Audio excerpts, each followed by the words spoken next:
Hello and welcome back to the Chronicles of a Gooner preview show sponsored by loserpool.com. I'm your host Harry Symeou, and on this edition we'll be looking ahead to Crystal Palace versus Arsenal this coming Sunday at Selhurst Park. To assist me in previewing this fixture is Harvey Jones, Crystal Palace vlogger for 90minute.com. Harvey, welcome to the Chronicles of a Gooner. How are you, sir? Hi there, mate. Thanks for having me. Yeah, good. Not too bad. Good. Glad to hear it. Now, before we begin, I've got a bit of a confession to make, Harvey. I've actually got a bit of a soft spot for the Eagles. I was born a stone's throw away from Selhurst Park, and when I was at school down in South London, most of my friends were Palace fans. So let me be clear, I am a diehard Arsenal supporter. I always have been, and to be fair, I didn't really have a choice in the matter. I was brainwashed from before I even knew what the game was. But apart from when they're playing my beloved Arsenal, I do like to see Crystal Palace do well. And so their current predicament isn't something I'm particularly happy to see. You're 15th in the table at the moment, just the 2 wins from 9. Harvey, what's the mood like amongst the supporters? Oh, well, mate, it's depressing. I'm not going to lie. I've heard that from quite a few fans, actually, that, Palace seem to be their second club. They'd always like to see Palace do well when their team aren't playing us. So you're not the first person I've heard say that. But yeah, it's been depressing. I mean, we've had all this problem before the season started with our fanatics, and they decided not to come to the games anymore because of falling out with the club over moving them to a different part of the ground. And the atmosphere has taken a massive hit. Any Arsenal fans going will probably notice a difference at Selhurst Park on Sunday. And I think that's it. The season's kind of stemmed from that, the poor season so far. I mean, started off well against Fulham, 2-0 win, but we didn't really seem to kick on from there. And the stats suggest that. I mean, since the opening day of the season, we've only scored 3 goals. And wow. And that's worst in the division. So that's gone. So what exactly happened with the fanatics? What is that section in the corner, the singing section? Yeah. So basically, they put a proposal through to the board. I did a video on this on my channel. They put a proposal through to the board in the summer about moving the fanatics, their group, from the corner of that stand into the middle of the stand to improve the atmosphere, to try and get more people involved and make a singing section in the middle of the stand.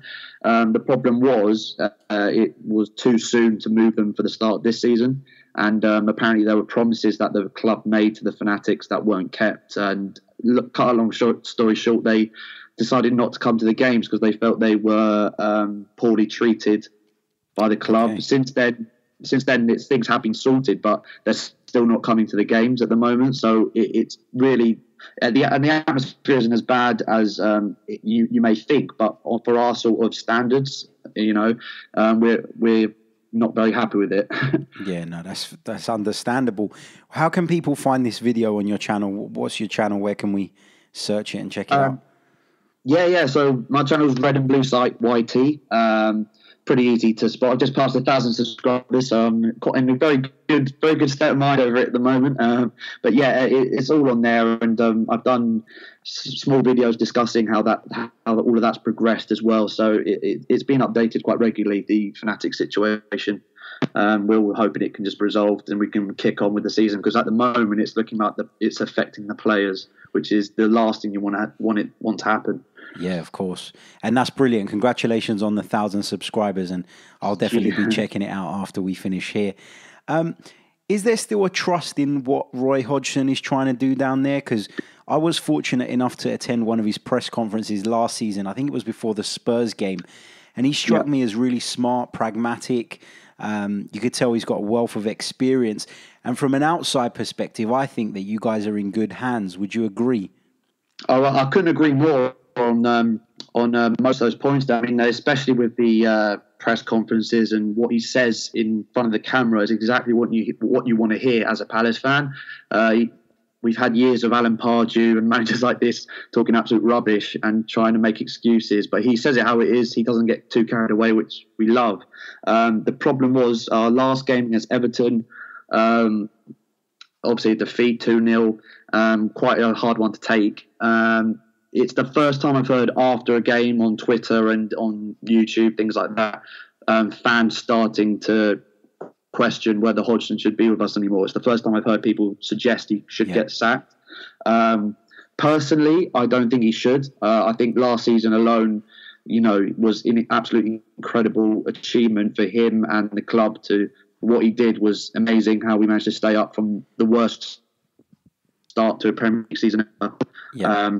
It was, quite, and I think that his managerial style, he's a Croydon boy, he's local, he was at Palace's academy when he was a young boy as well, so he's perfect fit for the club at the moment. It's a sticky patch, and obviously results mean everything in this business, but I think he deserves the time to try and rectify it. Yeah, I don't disagree with you. I think he's a good manager. I know it's early days, and I know when you're in that situation, it's easy to get into a bit of a panic, but it is early days, and I think that there are a lot worse teams in this division than Crystal Palace. So absolutely, yeah. If I was you guys, I wouldn't be too concerned at this moment in time anyway. How do you expect Palace to line up and sit out their stall on Sunday? Yeah, that's an interesting one. I mean, a lot of fans have been debating about it on Twitter, and including myself. I don't think too many people really know what Roy's going to put out, but I think the majority of fans think that he will start off with the same back four there and goalkeeper that we always do. Key player to watch, I think, for Arsenal has got to be Wan-Bissaka in our back four, our young right back. He's been outstanding this season, player of the season for most fans, and I could definitely see him at top 4, top 6 club in the near future. The way he's going, it's an unbelievable start to his career. The main question is the midfield. We like to do a 3-man midfield, or like a 4-2-3-1 sort of setup, or maybe a 4-3-3, but like a 3-man central midfield. And I think that it will probably be Luka, Milivojevic and Kouyaté in those spots, and maybe Max Meyer coming back from illness to start. He's had a slow start to his career. A lot of people frustrated that he's not started more games. Roy seems to have kept him on the bench a lot. We don't know the reason for that, but we'd expect him to start against Arsenal, and then obviously the same front three that we've been running with recently. Maybe Jordan Ayew up front, if not him, Connor Wickham, who's just come back from 2 years out with an injury. So he's like a new signing for us. And then obviously Townsend and our main man Zaha. So I'm expecting it to be a 4-2-3-1, 4-3-3 when we face you on Sunday. Well, when you look at that team on paper, I mean, Kouyaté for me is a very useful player to have in the midfield, very athletic, very strong. You spoke about Milivojevic. I saw quite a bit of him at Olympiacos during his days there, so we know what a good player he is. Very unlike him to miss from the spot like he did last week. But Max Meyer, he came and he was touted as a really big signing, wasn't he? It was a bit of a coup when Crystal Palace managed to tie him down. What's happened? Wasn't he? Yeah, he's been linked with us plenty of times, yeah. But what's going on? What's happened? Oh, I don't think there's anything necessarily wrong. I think he missed a lot of pre-season with Schalke because of this transfer situation. He's wanted to leave for quite a while now, and I think he missed quite a bit of pre-season, so he was about 2 or 3 games behind the rest of the players when the season started. Mm-hmm. And then I think Roy's just trying to drip feed him into this starting 11, but I think because of the results, a lot of fans are getting a bit impatient and want him to start, because he clearly, when he has come off the bench, has shown the talent that we need and the ability to move the ball from defence to attack, which we're missing at the moment. Yep, certainly. When you look at the Arsenal team, what or who would you be most concerned about? Because I'm always interested to hear what opposition fans think about us. Oh, well, right now I'm pretty petrified of most of them, to be honest. I mean, if you'd asked this question this time last year, I wouldn't be too worried in general, if I'm being honest. Yeah, you'd be well within your rights. Yeah, I think it's a credit to Unai Emery. I think he's done an amazing job so far to steady the ship the way he has at Arsenal. So incredible run that you're on at the moment. But I think it's got to be Lacazette, Aubameyang up front if they do both start together again. I think that's deadly up front. I mean, we've got pacey wing backs, but obviously Sacco, Tompkins in the centre back role, they're not known for their pace. They're normally quite solid as centre backs.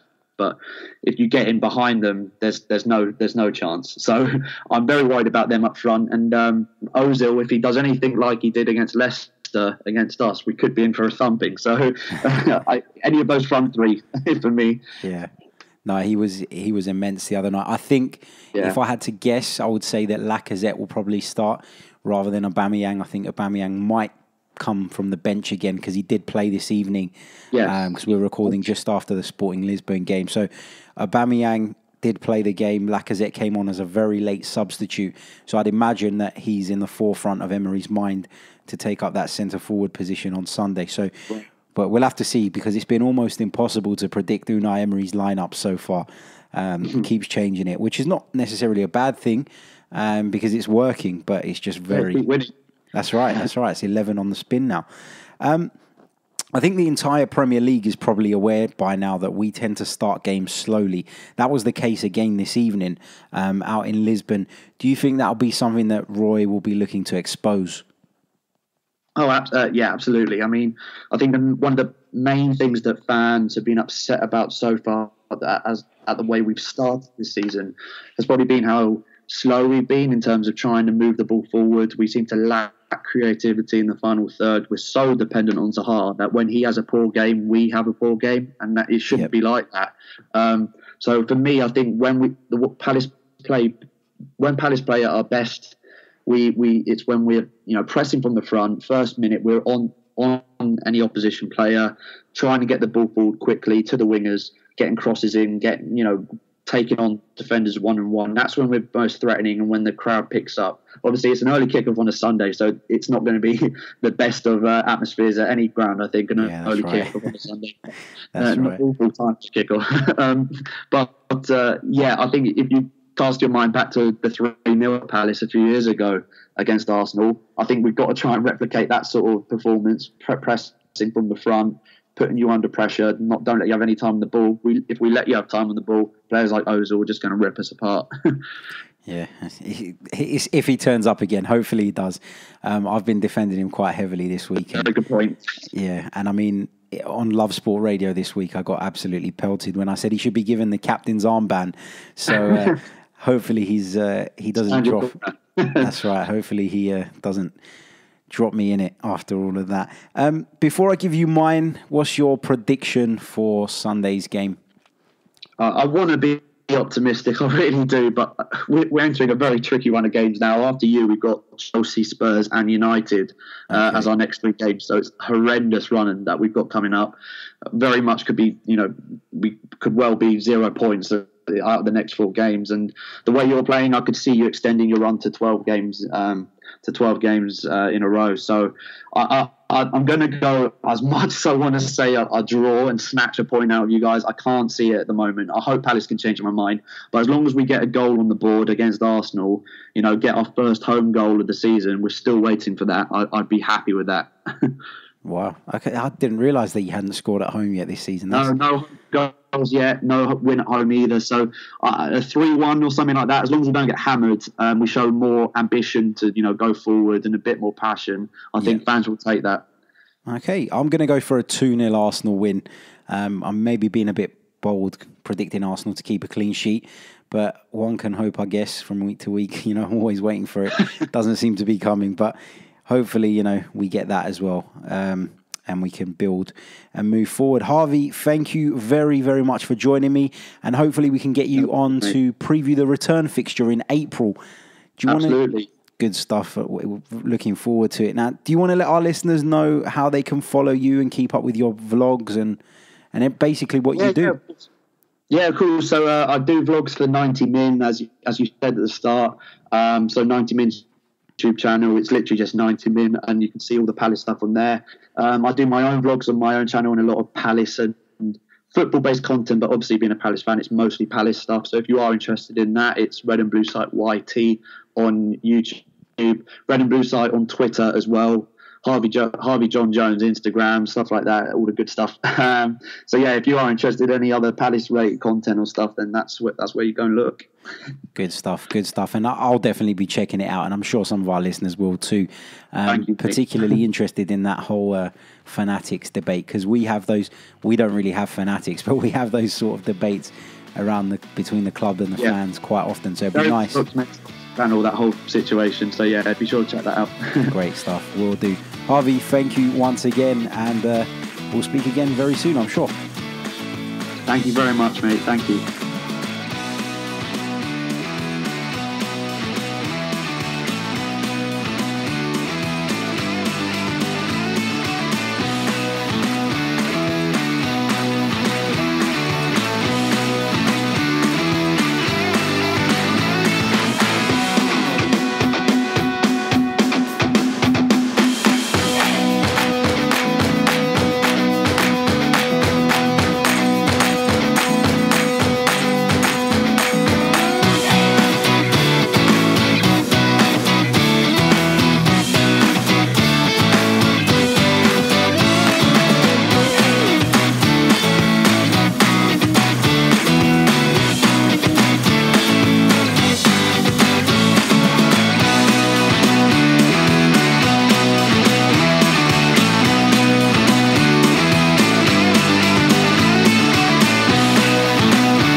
Meet our hero. He's a smart guy who loves sports and loves outwitting other people. Our hero needs to show the world his mastery of the game. Our hero does this by playing games at Loser Pool. Our hero is you. Loser Pool has 2 games. In the namesake, the games of an entire season are grouped together into weeks or rounds. After paying an entry fee, you choose one team to lose that week or round. If you're correct, you earn the right to repeat the process in the next round. But the catch is that you cannot choose a team a second time until all the teams have been chosen by you once. If you're knocked out early, you may re-enter the same pool by paying a penalty to make it fair for the other players. Or you may wait until the next pool starts in a few weeks. Razor Pool is similar to Loser Pool in that the games of an entire season are grouped together. But in this case, you pay the entry fee and predict the outcome of all the games in that week or round. You will be ranked against all other players according to your accuracy, and at the end of each round, a predetermined percentage of players will be eliminated. There is no option to buy back into a pool if you are eliminated, and so you will have to wait until the next pool starts to play again. In both games, the prize money grows very rapidly. The pool is allocated to the last man standing, or, to add a little drama, to a small surviving group if they vote according to predetermined rules. Loser Pool is about community, friendship, fun and rivalry. Discuss and debate the games and events of the week with players from around the world. Invite your friends and co-workers into your own sub-pools and see who can outsmart the group and earn bragging rights. This is your moment. Create an account. Show your sports genius. Be the hero.